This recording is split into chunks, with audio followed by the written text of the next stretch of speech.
Looking to improve your life, brush up on your personal growth techniques? You are in the right place. Welcome to Life's Little Lessons with your host, author of Designing Your Own Destiny, Kevin A. Dunlap.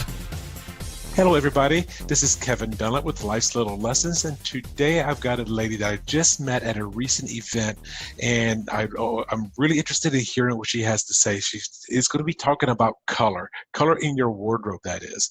Her name is Jen Thoden, and her company is called Your Color Style, and she's a Your Color Style coach. So I want to welcome to the show, Jen. Welcome to Life's Little Lessons. Thank you so much for having me. I'm excited.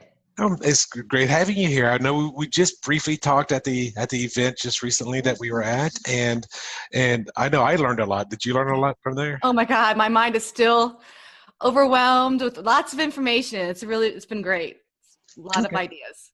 Well, yeah, and same with me as well. I mean, that was a good Kickstarter to get some other things going. So I'm so happy. I'm so happy that I went, and I got to meet people like yourself that I normally wouldn't have met because you live. Where do you live? I live in Virginia. In Virginia.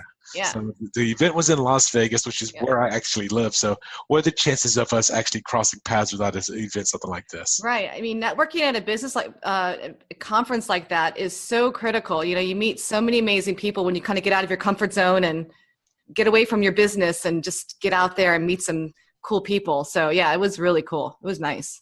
Okay. Well, tell me a little bit about yourself, Jen. What is it that you do? Why is it that you do it? And how long have you been doing business? Oh my gosh. Okay. So as you said, my name is Jen Thoden. People call me Jen.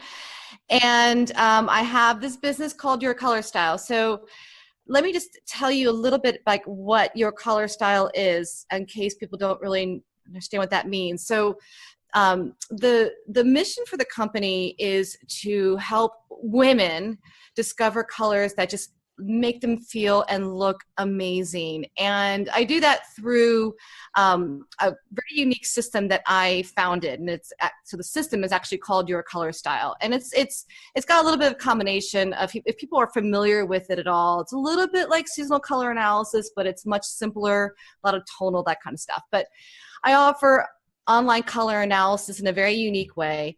And then I also offer color fans. Now, I know for your audience that's on audio, they're not going to really see some of these things, but I'm going to hold some of this stuff up to the camera just so I could kind of explain what I do. One of the things that I did when I first started out in this business, and this business has been around for, this is the third year this particular business has been running. And I'll explain a little bit of how I got started because it really means a lot to me. But just to complete the thought, as far as like what's unique about color analysis is that I used to just kind of ask people for photos and they would send me photos. And it really wasn't that very accurate. And so now I have kind of like these color analysis cards. They're really pretty. And so people order these and then they can hold them up to their face and send me photos, and it's a lot more accurate because I kind of get a reference. And then they get to figure out what colors look really great on them through a program and stuff. And they can order their color fans and start editing their wardrobe and going shopping and that kind of stuff. And it really boosts their self-confidence in what they want to wear. So this came about in a really interesting way because I actually am a business owner for 20 plus years.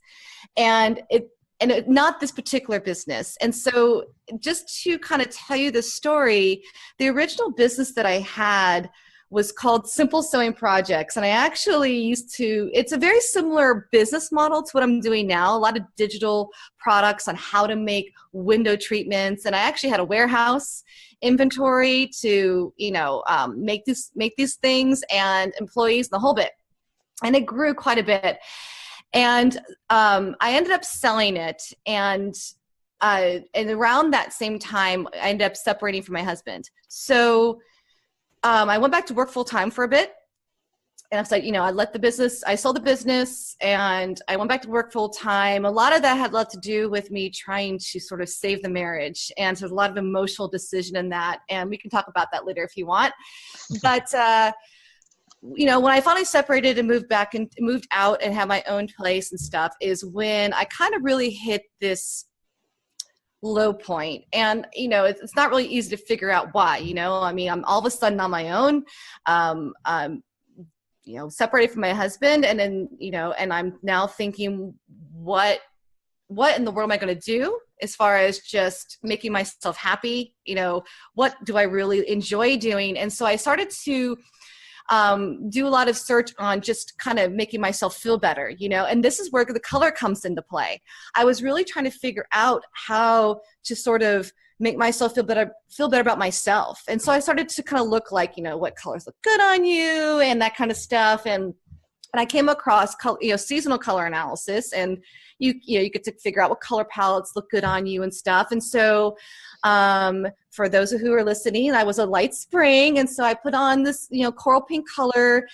And what's really it's kind of funny, but really meaningful to me, because when I wore a color that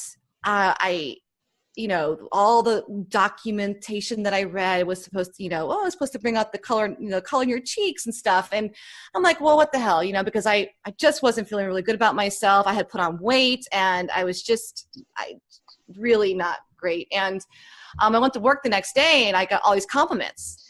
People were saying things like, oh, wow, you look really pretty today. Or, did you do something different with your hair? Or, that kind of stuff. And it was that boost. It made me feel so good. It was something I really needed, and I realized that I wanted to figure out a way to really help people just like me that are going through some sort of phase in their life that is bringing them down. And it's not just about the color. It's a vehicle to really give you that confidence in yourself, because color can be so powerful. And so the more that I started to develop this business, I really studying color. Now, I actually have a bachelor's of fine arts, so I'm all about color anyway. You can probably tell my personality is very colorful, and so it wasn't like a real leap to figure out what I wanted to do. So I actually studied. I got certified like 3 different times with 3 different programs, trying to understand what to do and how to do it. And so I ended up actually creating my own color system, because that's just how my brain thinks. I want to do my own thing, right? Entrepreneur heart. And my goal really is just simply to give women opportunity to very quickly and easily find something that just makes them feel really good about themselves. Putting on a color that when they look in the mirror, they can just go, wow, wow, I look really good, and really kind of just starting to give them that one little boost, that one little step to kind of move them forward. And it's been really interesting and quite a journey, because now that I'm in the 3rd year of this business, and I've got a lot more products to offer, and I've refined my system, and I'm attracting a lot of women that are going gray. Their colors are changing over time. Things that looked good on them before aren't really looking good on them now. They don't feel like they are. They're either going through divorce as well, or they're grandparents for the first time, or they're empty nesters for the first time. And they're just now figuring out that, well, it's time for me, and I want to really kind of reinvent myself. And that, once again, they start looking for an easy way to do that. And color is just one of those things that when it's very powerful. It can make you feel really good. It can make you feel very powerful and strong. And I just love helping women rediscover what's really kind of true to themselves, and then kind of moving forward. And so it's just been a really fun business to create. I love it. You can tell I'm like super passionate about it. It's my thing. I really enjoy it. So that is who I am. Well, let me ask you this: your client, your ideal client, is this somebody that's going to be say a public speaker, a corporate executive, or somebody just your average day worker, or who's your ideal client? That's a great question. My ideal client happens to be. So I target the consumer, but what's really interesting is that these women are all very business-minded. They're professionals. Some of them are actually going back to school at 50, 60 years old, like going back to college, and they want to feel like they're not old. Do you know what I mean? Like not the 50 and 60s old, but they don't want to feel old around all these younger people that are in school. They want to kind of feel pulled together. So the ideal audience that I attract are women that are 40 plus, 40, 50, 60, sometimes even 70, which I love, and they're looking for simple, really easy ways to just get do something really more meaningful in their life. Some of them are starting businesses. They finally retired from their corporate job or their full-time job, and now they want to do something for themselves. They want to start their own business, and and that's one of the things that I've started offering. So I created a certification program to be your color style coach, right? And this year, especially with some of the inspiration that we got from this last conference, I'm pulling together a full program now. It's not just being certified, but it's being certified and creating your own business. How do you do that? How do you all the mechanics and tips to really be your own business owner and get your own clients and do your own thing. So I'm really passionate about that because I think that a lot of the times we hold back to what we really truly want to do, and so whatever phase that is, go for it, So you're helping these women not only change their wardrobes and change their confidence and how their outward images. You also can if they were wanting to, provide a kind of like a franchise, kind of like their own certification where they could go and teach other people the same things that you're teaching. Exactly. And I think that's just really empowering, if you're really passionate about it and you want to help other women, this is just a great way to do that, and it's a great way for me to help keep continuing that message of just being really true to yourself and to not be afraid, to not hold back, and color is a great vehicle for that. Oh, and a moment ago, for those of you that are just listening to the audio, she did hold up a whole bunch of little color swatches, I guess, kind of like color swatches if you were painting a house or something. And so those of you that, you can always watch the video and stuff. There you go right there. Yeah. And so if, let's say, for example, let's say purple, a certain shade of purple is looking good on somebody, and you probably I'm assuming you go through more than just one color, because otherwise it becomes monotone and there's no change. So are they now redoing their wardrobe and they're like maybe getting rid of their stuff? And yeah, it's really fun. So I have this style club. So it's a community. So a lot of people end up joining that because it's very inexpensive and they get access to the Facebook group. And so they get very social. And so what a lot of them do is once they kind of get their color fans in their hand, they now have this vehicle where this tool where they go into their closet and they start gutting their closet and they start getting rid of all the things that are colors that have been draining them that never felt good to begin with, and now they have a good reason to do it. And so they take photos of before and after where their closet is down to 10 things, and and it feels so good. It's kind of like they're just making room for themselves to finally kind of fill in those gaps. And so they just get rid of all the things they just don't want anymore. Mm-hmm. And then they go shopping. So, they take their fans with them and they go shopping, and then they take photos of themselves in their new clothes. And it's really fun. And I think it's just really liberating too. It's like when you finally get rid of all that stuff that just takes up noise, mm-hmm. It's gone. So. Well, because I know I went through something very similar back in almost 8 years ago. It was early 2010, about actually mid 2010, and I ended up losing 60 pounds in a 3-month time frame. And one of the things I did was I went into my closets is I got to get rid of all my fat clothes. Yeah. I mean, literally, I got rid of just about everything that I owned, with the exception of my suits and maybe 1 or 2 shirts until I would, because I did it 2/3 of the way through my weight loss process. So I kept a couple of things until I got to the size I wanted, and I didn't have somebody like you there, so I ended up taking 2 women with me to go shopping. Only problem was one of the women they went to the wrong store. It was on the opposite side of town. Oh, funny.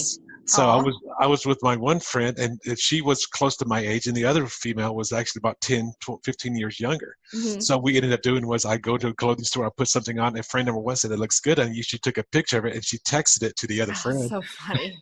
Oh my gosh. And if the second friend said that it looked good, then I bought that outfit. So I wanted to make sure it fit both. So it's kind of like what you were doing, but I was just doing it just for myself. But it's all about that self-identity, right? I mean, you don't want to identify with that anymore. You're ready to do something new and be something, be more you and more your ideal version of you, right? And so, I totally get that. Just kind of get rid of the old and make room for the new. Oh, exactly. And so I went through the same transformation like some of your clients are doing. So let me ask you this. Do you ever deal with men, or is it mainly women? Because you kept talking about women. Well, I know. And so right now my main audience is women, but it's really funny because I have several male email subscribers and YouTube subscribers that chime in on a regular basis. And they've asked me, what about the men? And they ask me very specific questions. So not yet, but it is part of the vision to bring in the male audience, but it's a little bit different. It's a different marketing style, it's a different content. And so they're not ready yet. It's not time, because once we do, we have to focus on it for a while. So it adds value. So I'm still playing with how I can start to introduce content that is more for the male audience. And so not yet. Okay. Soon. The only reason I'm asking is because I'm just now also just getting out on stage. I'm doing public speaking things, and now also I want to look the best when I'm out there on stage, just so I can influence better. And if I know if I'm feeling good up there, I'm going to deliver a better message. Exactly. Well, Kevin, you can always contact me. I'll help you. All right. Thank you. Thank you. So you've been doing this for 3 years with your color style. Yes. Actually, you know what? I take that back. Actually, this is the beginning of the 4th year. So 3 full years, and this is the beginning of the 4th year. Okay. Yeah. And did you start that while you were still doing your simple sewing projects? No. So I had sold that maybe 6 years ago, and then I went back to work for a little while, in a graphic design kind of role. I'm a user experience designer, so it all relates to what I do for my business now. But no, so I went back to work for a little while, and then when I finally, when I separated from my husband and moved into my own place, is when I was like, okay, I gotta do something, because I'm an entrepreneur at heart, wasn't happy working full time anyway. And so then that's when I started it. So this one is fairly new and doing very well. And in a way, although I missed my other one because I don't think I was really ready to sell it. I'm kind of glad that I did, because I'm so much more passionate about this one, and so I feel like I'm really making a difference in people's lives, where the other one was great, but this one's much more meaningful to me. So. And this is so good to hear, because I've only had one other guest on my show so far, and that was a gentleman by the name of Jim Gusick. He's episode number 4. Okay. And he's the only other person that has actually started a business, scaled the business to where he had employees to the point where he could actually sell it to another person. Yeah. So a lot of people are building their own coaching businesses, their own businesses that may not be sellable, but you actually you created something that was actually sellable. And this one too, honestly, right now it's not in the next year or two, but I'm building this one also in mind that it will be sellable at some point. And that's tricky. It's a tricky balance, right? Because you are your business, you're your brand in many ways. For it to be successful, people want to connect with you, right? And then you guys somehow figure out a really successful way of getting yourself out of that, be the solo identity of the company, so that other buyers will look at that business and be like, oh, I can take this business and scale it further, or whatever they want to do with it. And so it's definitely a tricky balance, because like right now, my identity is very, very wrapped up into this brand. And in the next year or two, I have a vision of how I might be able to kind of start to step myself out of the camera and more into running it from the outside and having people do what I do now. And then it will be at a place where I can, start to think about how I want to sell it. I may not want to sell it. I want to keep it and keep growing it. I just want the option. So. And that's good, because there's a lot of people that are listening to the show are going to be entrepreneurs. So that's something that they definitely need to be considering, is when can you build, if you're going to have a true business, it has to be something that at some point in time that you can sell it. And a lot of people are not that way. But you're doing great by starting with the certification program. Well, exactly. I know. I definitely have an ulterior motive with that, and that is that as people start to kind of create their businesses, the ones that are really showing promise are the ones that I'm going to be focusing on to kind of elevate them up and kind of test the waters, because it could be that they're the ones that start doing a lot more, and I can kind of level myself up even further and out of the picture. So it's going to be a little while. It's going to definitely take some energy for me to inspire individuals who want to do this and do this well. But it's also, I'm really excited about it too. It's a really exciting challenge, and it's a new business model for me in many ways, where I've always kind of stayed safe. Do you know what I mean? Like I've always kind of done what I do. And so this is something I've never really done before beyond training. Helping them create their own businesses is something that's much bigger, but it's much more exciting too. So I'm up for the challenge for sure. see And where it goes. do you have a mentor or a coach that gave you the idea, or did you just kind of look it up online, or how did you So I decide to have do a that? business coach. Yes, I've had a business coach for three, for 2 years. 2 years. He's actually was. He's been my life coach before that, believe it or not. So I've actually been with this person for 5 years, and so he's my business coach now for starting on the third year of this business. And it's not that he necessarily gave me the idea, but he has been instrumental in helping me get out of doing everything and trying to do everything myself and really not moving forward to taking the leap, hiring people, getting that mundane minutia off of my plate, and then really focusing on what's going to bring value. And that actually grew my business. I mean, we grew 60% last year doing that. And so he's always asking the question, okay, the plan is to sell it. So what are we going to do to scale it? How are you going to scale this? How are you going to get more referrals? How are you going to do this? And so when you keep asking those questions, how, you start to come up with ideas and stuff. And so it's kind of funny because right before I went to that conference that you and I met at, I had written out and actually even emailed my list to say, hey, you guys know that I offer this certification program, but what do you guys think about an actual, like, your color style business program? What do you guys think of that? And I got so many responses because I have so many people who are passionate about it. And so that was kind of seeding there. And then stepping away from the business for four days at the conference really kind of set it home. And I got very clear. And I'm like, this is right. This feels exactly what I want to do. And I'm a very action-based person. And when something feels right, I just do it. I might fail, might make mistakes, but I'd rather be making mistakes and failing forward than just waiting for the right moment. There's never a right moment, so. That is so very true, because I mean, we heard it at the conference, and I've heard it before. Obviously, you've heard it before. If you're taking no action, you're not going to be growing. But if you're taking action, even if you have setbacks or failures, then you learn from that. Don't do that again. But the thing is, you have that momentum. You have that energy moving forward. Yeah. That's phenomenal.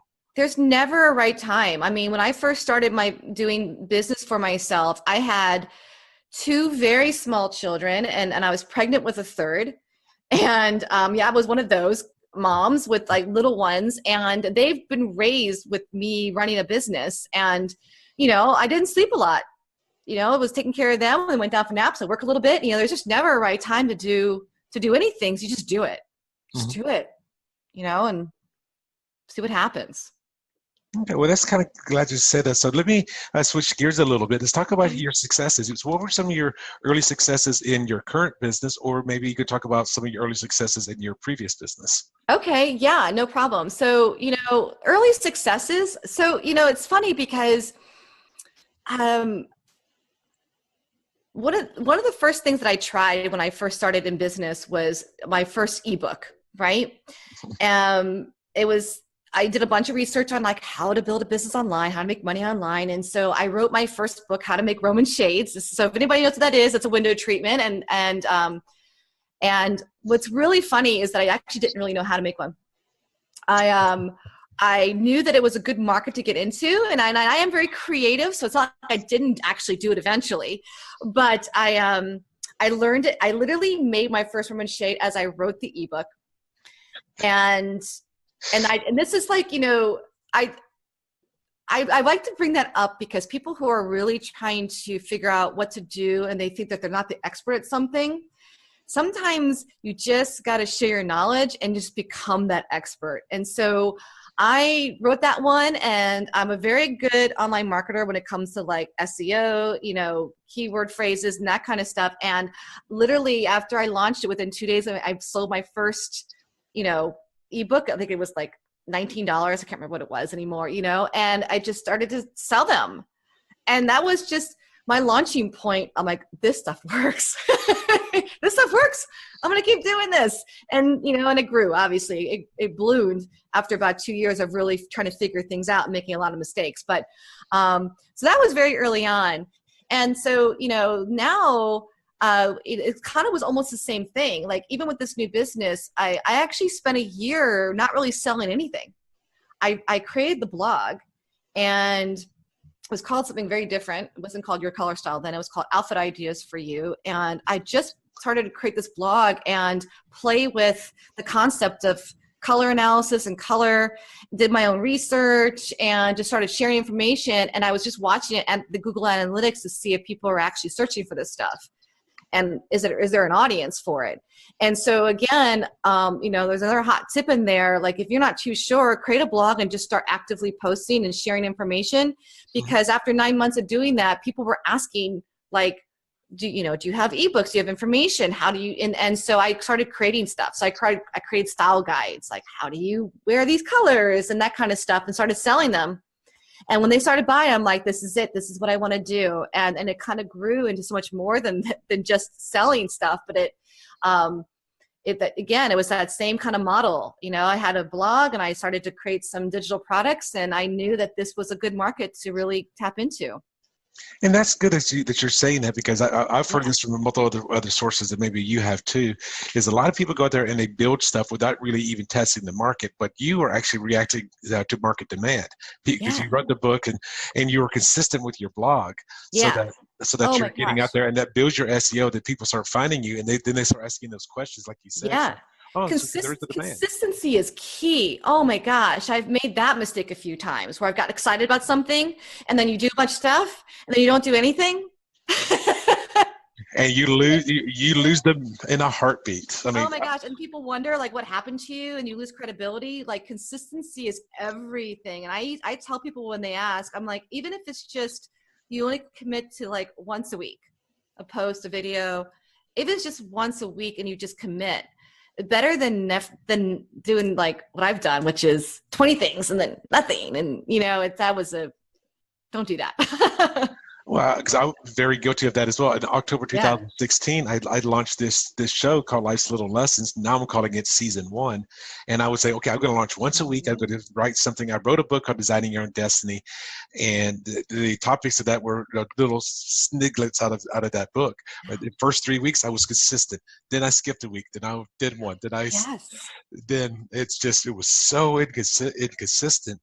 And then in October 2017, that's when I started doing this what I'm now calling Season 2, which is an entrepreneur based. And the one thing that I learned, and for those of you out there that are going to write a blog, do a podcast, do video, Facebook Lives, whatever your medium that you want to use, the consistency is important. And for those that are not live, like this podcast is pre-recorded, and your blog could be pre-written, so you can go and write 5 blogs in one afternoon, and this is good. Every Tuesday at 6 p.m. this one is being launched, and therefore you've got your material because you wrote it when you're being creative.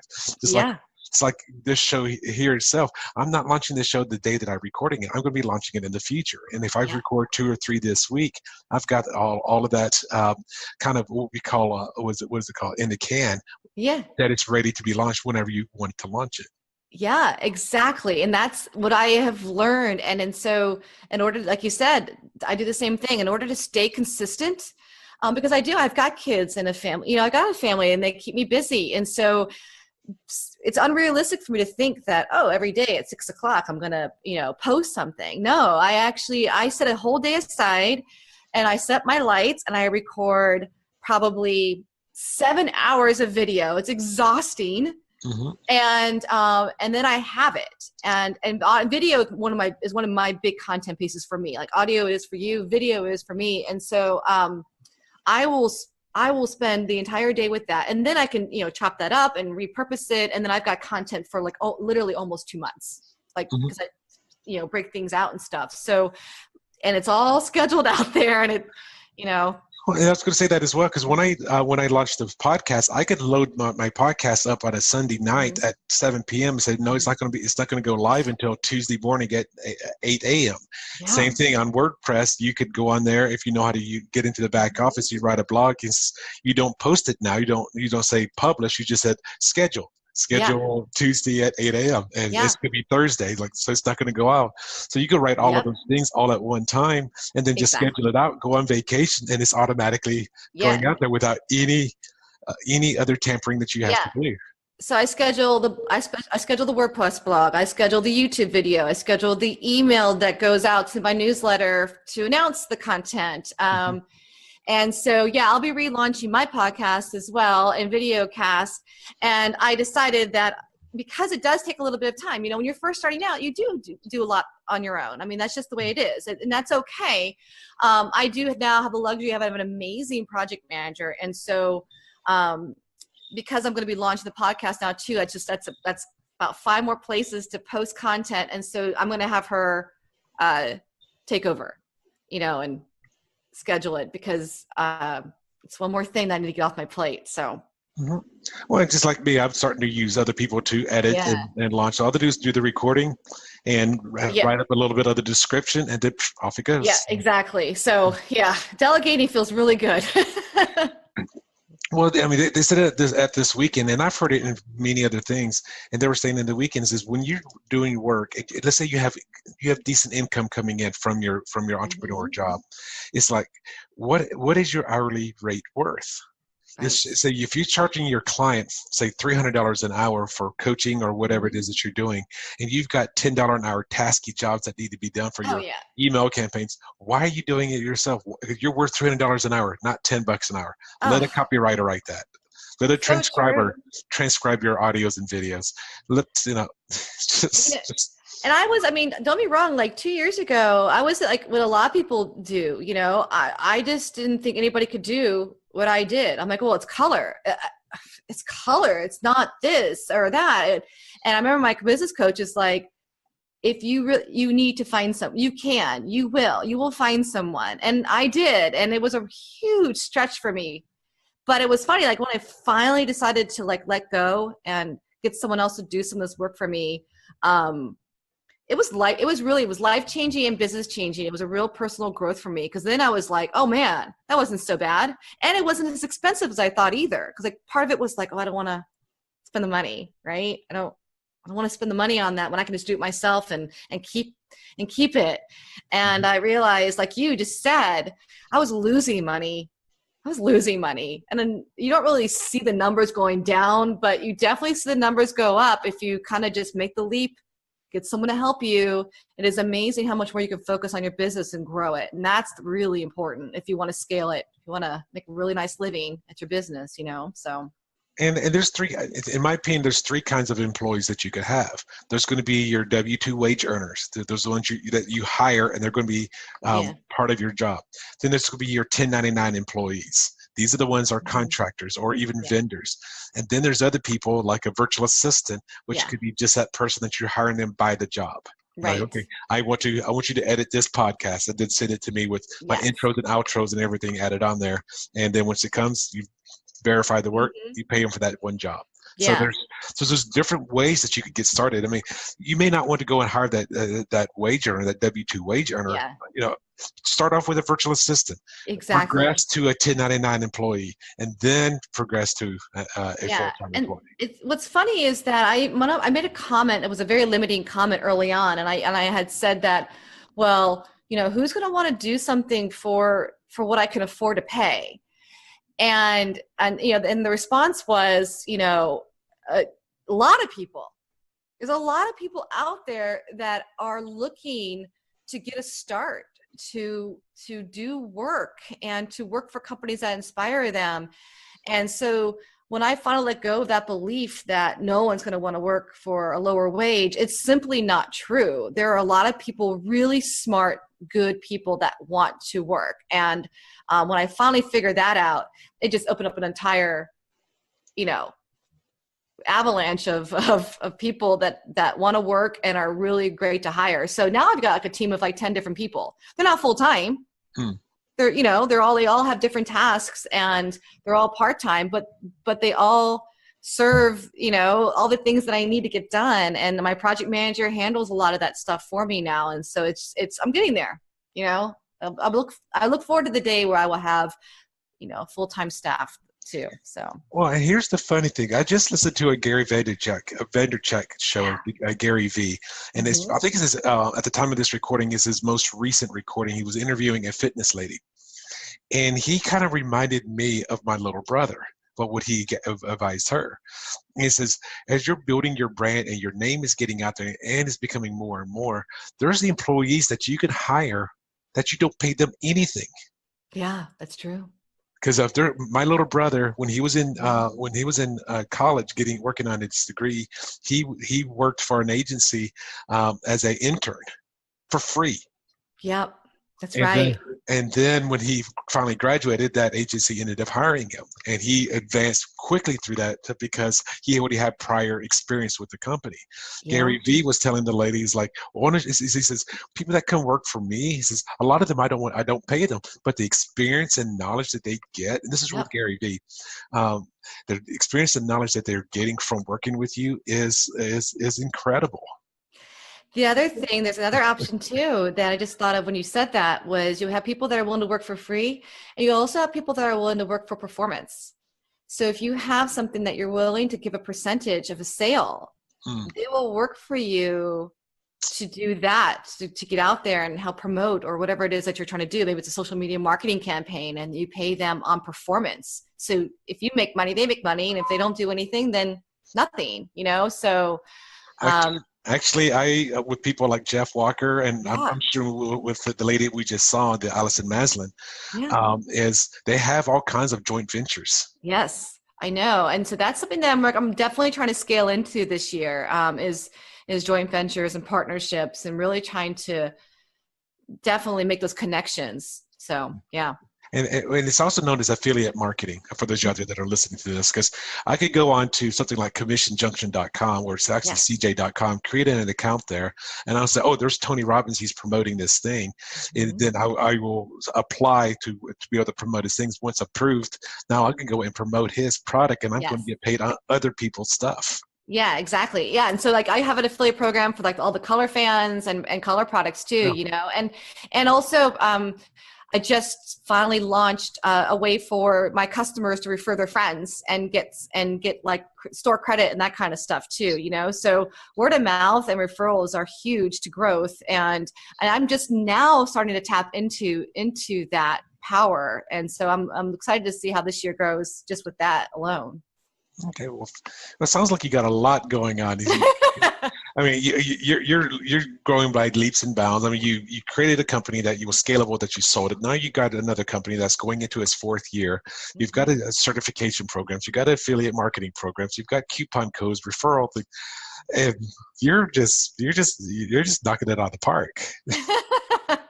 I am. I feel really good. It gets a little scary sometimes because you think, oh my gosh, the more that you do, the more you're responsible for stuff. But it does. It feels good, and it's going well. So. Well, let's go down that road a little bit. What were some of your early challenges when you were first starting out, either one of your businesses, or possibly even some of your challenges that you're going through now? Because I know the growth is a challenge. Growth is a challenge, that's for sure. So there's a couple things, and I hope that this story helps people who think that they have to somehow quit or life gets in the way, because life always happens. And so when just about 3 years into my first business, we had 3 small children, and my husband at the time was transferred down to Texas. We moved to Fort Worth, Texas. And when we had gotten there, my daughter, my oldest daughter, who was 7, she just turned 7. We literally moved on her birthday, on her 7-year-old birthday. And she was diagnosed with cancer within a week of us being in Fort Worth, Texas. And so you can imagine just the pain in general anyway of having your child diagnosed with cancer. And for anybody who was curious, it was called osteosarcoma.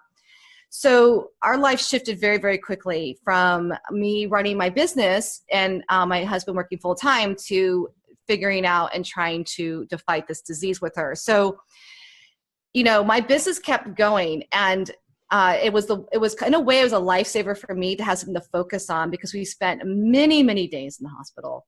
And when she was home, she required a lot of attention. And don't forget, we still had 2 other children, and they were very young. So it was a life that was not, fun.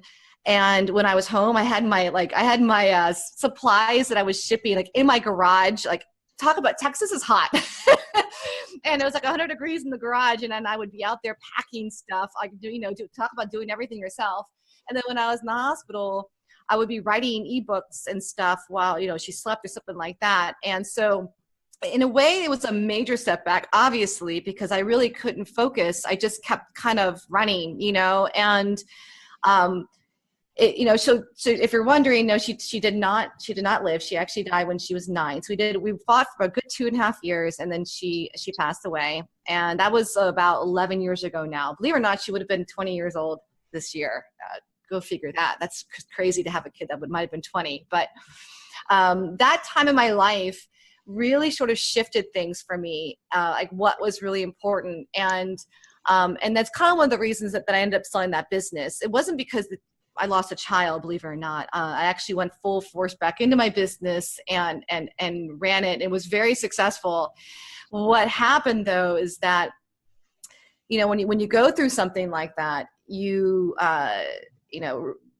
relationships that may not have been so steady to begin with start to really kind of implode, and so we moved back to Virginia to be with family and stuff. And my husband and I just weren't making it. And you could blame it on the death. I think it really, in some ways, is just that sometimes true, if you don't have a really strong foundation, things start to kind of fall apart. And so one of the reasons I ended up selling that business was that I thought that would somehow make things better. Like, he just started to stress about things that really weren't worthy of stressing about. And so that really kind of got in the way. And so my lesson from that is not to make people feel bad or feel sorry for me or anything like that. My lesson from it is that, I made a business decision around emotion. I made it because I thought that it was going to make someone else happy. And I don't regret it. I don't like regret. I always believe that we do things for reasons, and other things are going to, take you to a different place. And it has. But really, that was an emotional decision, and I really wish I had made it in a clear head, because I think I would have probably sold it for more money, so it was a very trying time in business and obviously personal life. And so we, I ended up, and in the end, I ended up being single with no business. And that's when I was like, well, hell with that. I'm doing something else for me. And so this has been all about me. And so if you're wondering, I just got remarried in October, and very happy. And he's an excellent partner in business as well as in life. And so it's been a really wonderful up curve since that, downtime. People say that when you hit a low, it's just because there's a high not too far from there, and that's kind of how I feel about this. It's like you go down and you go through all this stuff, and then you find what's brighter on the other side. So that's how I look at it. Oh, and that's a good thing, because you're not regretting. That's probably one of the best things that I'm hearing, is that what you learned from it. And and as you said, you want to be careful on making decisions of businesses, especially big business decisions, based on emotions. Exactly. So I feel like all those things. I miss my daughter all the time, and I have my youngest daughter who is reminding me of her all the time because she's a pain in the neck. But it's all, it's all part of who I am now. And in some ways, I'm very grateful for having that story and that depth, and my 2 children too. They're different individuals now. We have a different kind of relationship that we might not have had before. So it's all good. Okay. Well, and you told me about your successes. You told me about a lot of your challenges and even some of your setbacks. Yeah. When you were getting started, what kind of fears did you have? Oh my gosh. How did you overcome those? Oh my gosh. Fears, my goodness, who doesn't have fear, right? So obviously there's just fear in just not being able to do it, right? Like you have ideas and there's a lot of self-doubt that creeps in really fast. Well, I'm not going to be smart enough to do this. Who's going to buy something from me? Am I going to make enough money? And, and at the time too, the relationship that I had with my husband at the time, it wasn't like we had a bad relationship, honestly, but there was definitely a lot of doubt, so I didn't have that support system. So that also kind of played into my fears a little bit too. And so there was a fear of not being of failing and then being told, see, I told you so. That was just the whim, I'll go back to work full time kind of a thing, So there was all that kind of noise going on. Starting this business the second time around, definitely fear, because I was on my own this time doing it for a while, at least financially. And but this time around, I made the conscious decision of surrounding myself with people that were going to lift me up and not bring me down. So I hired a business coach. And, Joe, who's my husband now, was a tremendous supporter and never once doubted and always asked just good questions and, challenged me. And that made all the difference. And it wasn't like it still wasn't scary. You know what I mean? Like, it's still very scary, but when you have people around you that are ready to support you, and you know that if you were ever to really get in trouble, what's the worst that could possibly happen? And I realized, okay, I got this. I'm going to do this. And I still made expensive mistakes, You make mistakes all the time, but that fear and that self-doubt comes in a lot, and it still happens now, even with new products and stuff. I'm like, oh man, so, I hope they like it. Well, I'm glad you said it, because I've never really said this on the show before, or at least I don't think I have. It's like whenever a fear comes up, you need to look at it, logically, from 3 different scenarios. What is the best case scenario if I were to do this? I'm afraid to launch this product. Yeah. What if I sold 1,000 copies? Like, oh shit, I'm happy about that. What is the absolute worst case scenario? Right. Okay. Let's say it's bankruptcy. This go worst case scenario. What is the most likely scenario? Right. Yeah. I think I read that book, but yeah, I totally agree. And the worst case usually doesn't happen. And I also feel sometimes that I've been through some of the worst cases. So I'm thinking, what could be worse than that?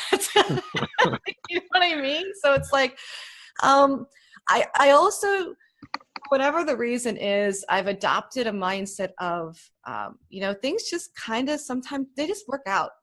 And you can't always assume that things are going to go perfectly. But I think if you go in with the mindset of, it's okay if it doesn't go perfectly, because that's also perfect. And that it's very unlikely the worst case scenario is going to happen. You just gotta have a little bit of faith. You gotta have faith in yourself, and you gotta have faith in what you want to try to do. And if you do fail, learn from it and do it again. And Allison said something over the weekend that really resonated with me. Yeah. And it was, there is one thing that is worse than fear. That's on the fence. No, even worse than that. What's that? Regret. Yeah, regret. Wishing you had done something. I wish I would have done that. I wish I would have launched that product 10 years ago. Yep. Yeah, no, I totally agree. It's funny you said that, because I dragged my feet creating my first product, which is a version of the Color Fans now.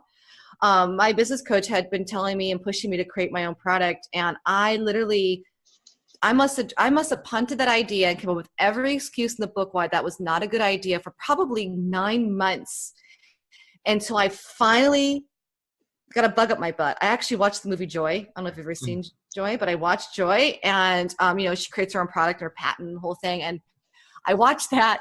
I marched downstairs, and I'm like, Joe, we're making our own product. I'm calling somebody tomorrow, we're figuring it out. And I was absolutely petrified, because I had no idea what I was doing, like none. And I don't know how much it's going to cost. Thousands of dollars are going to be invested in something. I don't know if it's going to sell, but like you said, it's like, you just gotta do it, because otherwise you're going to regret never doing it. Someone else is going to end up doing it. Mm-hmm. And then you're going to kick yourself for not doing it first when you had the idea. Well, so there's a lady that was launched a few weeks ago. Her name is Tracy Hazard, and one of the things she does is developing your product for launch. She has her own 3D printing company. She's got all of the stuff. And I was talking to her about, because she does products. She helps people do product launches. Yeah. So it might be somebody you may be interested in looking into. Thank you. And I was talking to her about the movie Joy, and she goes, I hate that movie. She goes, And she goes, something to the effect, and she's just part of the interview. Is she said, I hate that movie. It's not because it wasn't a good movie, it's because almost everything that could go wrong went wrong. I know. Oh, I know. You never see it that bad. Yeah, that's true, right? Like, but I loved it because, oh, yeah, you're right. Like, I don't know if that's all true. It's supposed to be based on a true story. But I do love it because she just didn't give up. And that's what I liked about it, and it was a product that people didn't really get, and she just didn't give up. And it was very inspirational, and I get inspired very easily. So I was like, we're making a product. Let's do it. Woo! Well, now it's easy. That's what's crazy. Now it's like really easy. Now we have like 10 different product ideas. We're just waiting for the right time to get started on them, and that's exciting. Well, and a product could be like your swatches there. It could be your little thing, those things that those color things there. It could also be that ebook that you wrote. I mean, there's all kinds of products out there. Exactly. It doesn't have to be physical, digital.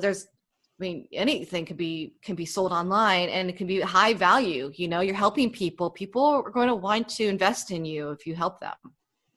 Oh, exactly, because like you said, recording like 7 hours of video, and last year, 2017, toward the end, I think it was like October, November, maybe it was July, August. I created my program, How to Become a Self-Published Author.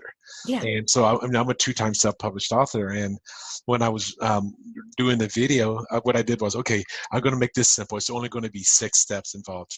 So then I started scripting out what I wanted to put in the video, and then I ended up saying, wow, this is actually going to be 38 steps. This is going to be 38 videos. And I was shooting the videos, just in my office, in different parts of my office, and just bam, bam, bam, bam, using lavalier mics and things like that, just to get it out there. When I was like on video 32, I think it was right around 32, then I realized, oh, I got to make another video right around video 16.5. So there was a 39th video that was added on, because when I got to there, it's like, and I'll tell you what it was. It's like, okay, now you're with the formatter. You got your book formatted. Now you guys can get ready to send it up to Amazon. And it's like, oh yeah, I got to have my ISBN numbers. Yes, but that's already past the formatting stage. So I got to go back. Okay, on 16.5, this you have to go up to the Kindle version, Amazon version of their books for their self-publishing books, and you have to go in there and put in your title. You have to go through all these categories to get your ISBN numbers. Like, okay, well, there's those little steps. Those little steps. They're easy steps, right? It's just you need to tell you to do them. Video is a great way to create content. And the thing is, once you've done it once, now you know how to do it. Yeah, exactly.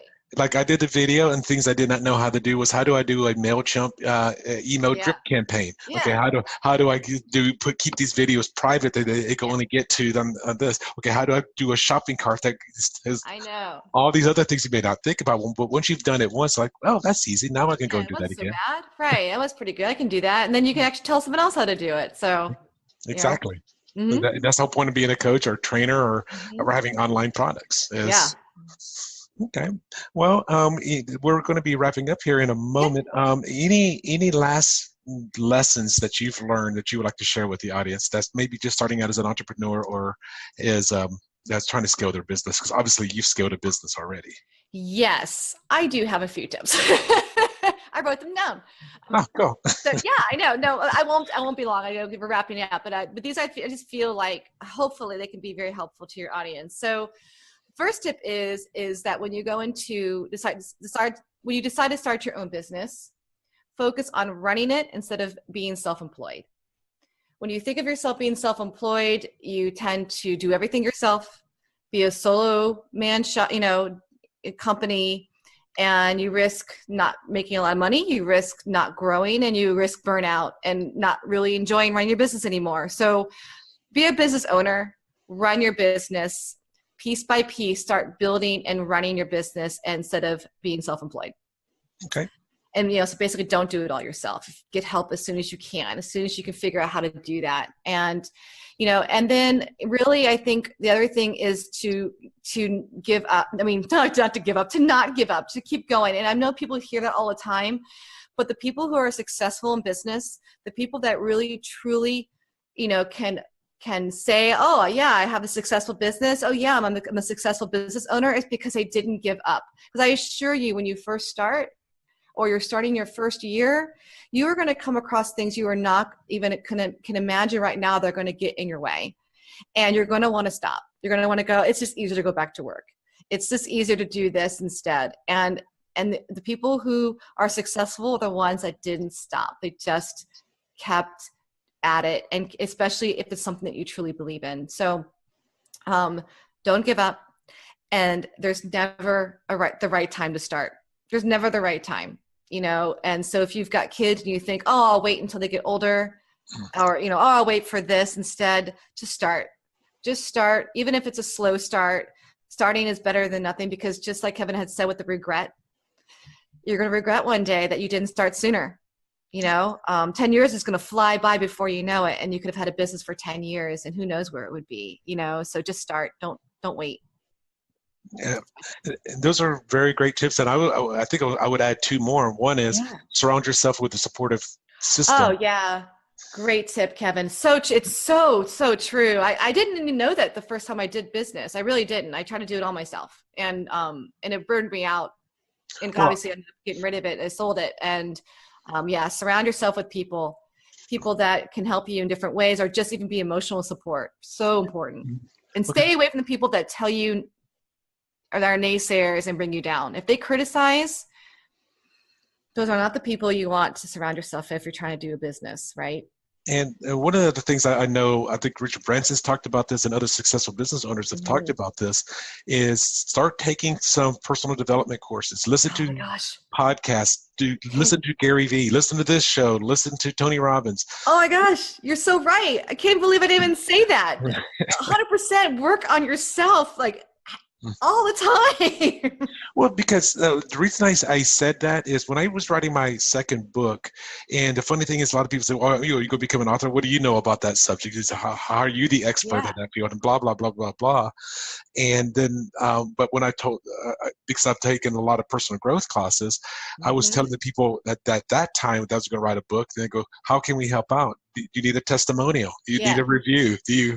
And I mean, literally just 2 weeks ago, I gave a copy of my book to somebody I had not seen in 7 years. It was somebody I used to date. And she took it. She was happy to take it, but then she told me 1 week later, when I was having dinner with her and a few other people, she goes, she told me that she did not want to read my book. And it's like, and I took a personal, immediate personal offense to that. She goes, it wasn't because it was you that wrote the book, because I didn't want to read anything on personal growth. Like, okay. which is fine. And then she said, Kevin says, your book changed my life. I'm only 6 chapters in, and so I'm doing all your exercises, and she was giving me such phenomenal accolades. It's like, that's amazing. What if I didn't write that book? How did it not affect? What would her life be different? Yeah. So you're right. I can't even believe I didn't bring it up, because I'm such a huge personal development nut, and it's all about. I mean, God, really, if you don't work on yourself and and your mindset on everything you do in your life, you're holding yourself back in business for sure. That self-belief. So important. Oh my gosh. And I'm always working on it. And then we've taken those courses like the ones that you and I just took, maintain contact with some of those people, because they're other like-minded people. And they're the ones that are going to be your biggest supporters. Your biggest inspiration, right? I mean, they're going to give you hope. Well, because they're going to be at different levels of their business. Like you, for what you're doing right now, you're a few steps ahead of me, what I'm trying to do. But then again, I've met other people at the show that I'm a few steps above where they're at. So surround yourself with other like-minded people. Exactly. And if your mom, your dad, your husband, your wife, boyfriend, girlfriend, whomever is trying to say, no, you can't do it, just say, well, thank you for your feedback, but I don't want to listen to it right now. Yeah. And that's where that personal development work really helps, because you've got to have a really strong sense of self. And if you don't, I know that I didn't, that's where, you got to work, because you're the center of everything. You're the center of your entire world and your universe and your business and everything. So you got to work on yourself and strengthen that core, and because people are going to want to bring you down. They're going to want to be haters. I get customers all the time, and people on YouTube that love to complain and be mean. And it's tough sometimes, but you have to overcome that and go, that's okay. But I'm doing what I got to do, and what I believe is going to add value to this world.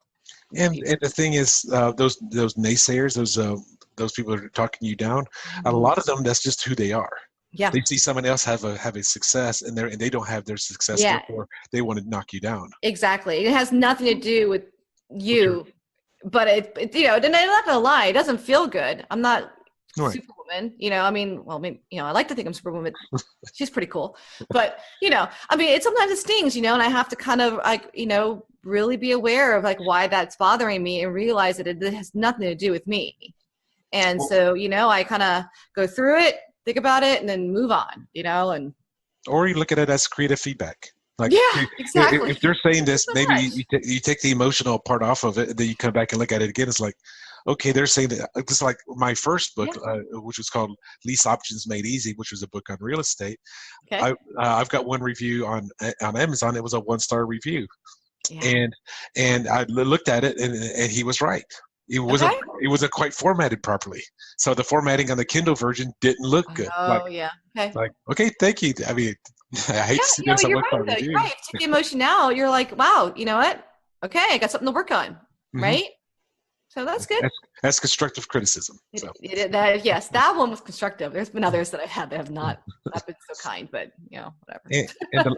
And the last tip that I would say to add on to your 3 that you gave is have a coach. Oh gosh. If you're going to be doing color styles, have that color or fashion coach. If you're going to be getting into business, that's what you do. If you're going to be getting into a business, that's what I do. I'm doing a business coach. If you're going to be doing whatever it is that you're doing, have somebody that's going to be a coach. And if you're going to be a coach, like myself, you're going to be a coach, then you should have a coach as well. Yes, so you still need a coach. Well, because you need to come from the place of authenticity. Yeah. And a coach, yes, everybody needs a coach in their life. Everybody has a coach. Mm-hmm. I mean, even Donald Trump has a coach. Yeah, he has multiple coaches, and he calls them advisors. Yeah, well, that's what they are. I mean, whatever you want to call them. But yeah, no, I that's a great tip. Really, I didn't really understand that value the first time around either. And the second time, it's what people should realize is if they invest in a coach, their business will grow faster. Yes. Than if they did without. There's something about having someone that hold you accountable and that can help you make smart decisions and focus on what's going to bring you the most value faster. Your business will grow faster if you invest in a business coach. I didn't know that the first time around, I wouldn't say regret because I don't like the word regret, but yeah, if I had that, it might've been a different story, but I'm doing it right this time. So. Well, there you go. Yeah, I know. Well, Jen, we're going to be saying goodbye in a moment. If they wanted to get a hold of you, what is the best way that the audience could get a hold of you? They want to be interested more in your color style program or being your certification or possibly be doing some affiliate marketing with you. What's the best way? Thanks. No, they can basically go to the website. It's called yourcolorstyle.com.